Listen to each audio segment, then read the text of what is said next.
go up Sope Creek.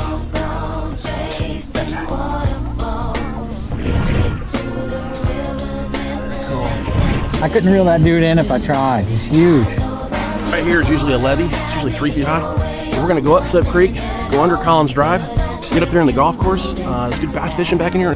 Looks like about 6 inches over the levee right here.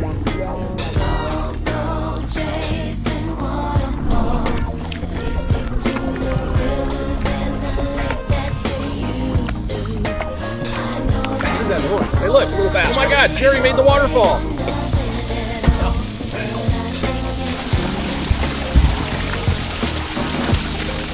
Maybe a small, a little sunfish. That's a normal size sunfish. Pretty fish. Another spotted bass. It's dropped a solid 6 inches since we went in.